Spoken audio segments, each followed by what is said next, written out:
Hello everyone, আজকে হচ্ছে বাজার থেকে মাছ আনা হয়েছিল। মাছ, মাংস, সবজি সব কিছু। এখানে হচ্ছে পোয়া মাছ কাটা হচ্ছিল। এখানে আছে তেলাপিয়া মাছ। তেলাপিয়া মাছ আমার খুব পছন্দের একটা মাছ, আমার খুব ভালো লাগে। এটা কাটছিল, আমি বলছিলাম আজকেই তেলাপিয়া মাছটা রান্না করবে, ফ্রেশ ফ্রেশ যেহেতু আছে।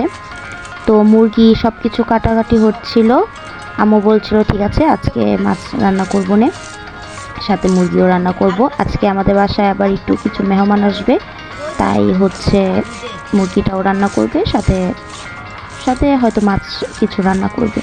তাই আম্মু হচ্ছে মুরগিগুলো সুন্দর করে ধুয়ে ভেজে নিয়েছে রান্না করার জন্য।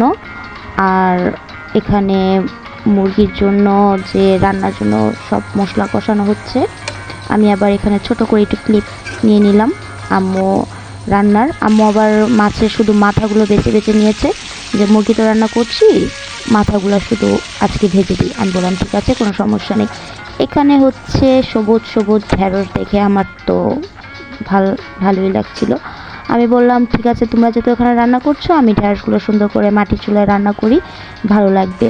তো আমি চলে গেলাম ছাদে ঢেঁড়সগুলো মাটির চুলায় রান্না করার জন্য। এখানে কাটাকাটি করা হচ্ছিল ঢেঁড়সগুলো। আসলে এটা তো একটা সহজ রেসিপি, ঢেঁড়সবাজি, তাই এটাতে কোনো ভেজাল নেই। এখানে আবার দেখলাম গাছে কি সুন্দর আম হচ্ছে, আমার তো দেখে একদম লোভ লেগে গেছে, কি সুন্দর আম হয়েছে। দূর থেকে দেখছিলাম, কিন্তু কিছু করার নেই, খাওয়া তো আর যাবে না, দূর থেকে দেখেই সন্তুষ্ট। কিন্তু মাশাল্লাহ আসলেই খুব লোভনীয় ছিল। তাই এখন হচ্ছে মরিচ চিড়ে নিচ্ছিল ঢেঁড়সবাজির জন্য। সহজ রেসিপি, মাটির চুলায় রান্না করতে কোনো ভেজাল লাগে না। আসলে আমরা তো পারি না মাটির চুলায় রান্না করতে, তাই বড় বড় রেসিপিগুলো রান্না করতে খুব কষ্ট হয়ে যায়, ওগুলো গ্যাসের চুলায় সহজ। এই তো এখন হচ্ছে রান্নার প্রসেসটা দেখিয়ে দিই। ফার্স্টে চুলা জ্বালিয়ে তেলে হচ্ছে গরম হলে পেঁয়াজগুলো দিয়ে দিলাম। এই চুলা জ্বালাতে যে কি কষ্ট হয়েছে সেই ইতিহাস আর নাই বলি।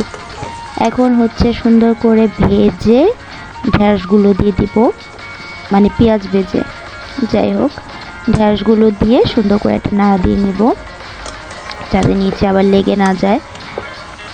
এই তো নাড়া দেওয়া হচ্ছিল। এখন হচ্ছে একটু লবণ দিয়ে দিব, তারপর হচ্ছে একটুখানি যে কাঁচামরিচগুলো ছিল ওগুলো দিয়ে সুন্দর করে ভাজবো। এই তো একদম সহজ। এখন একটু ভাজা ভাজা করে নেব। রেসিপিটা না যত সহজ, এর চেয়ে বেশি চুলা জ্বালাতে অত কঠিন। এই চুলা নিয়ে যে কি যুদ্ধ করতে হয়েছে দেখালে আপনারা বুঝতেন। যাই হোক, এখন এখানেই নামিয়ে সুন্দর করে একটু প্লেটে অল্প করে ভাজি নিয়ে অল্প একটু ভাত নিয়ে আমি এখানেই মেখে খাচ্ছিলাম, যে একদম চুলা থেকে গরম গরম মাটির চুলার যে একটা আলাদা স্মেল, এটা আসলেই খুব মজার। এখানেই মুখে দিয়ে আমি আবার আমার আন্টিকেও খাইয়ে দিয়েছিলাম। তো যাই হোক, আল্লাহ হাফেজ।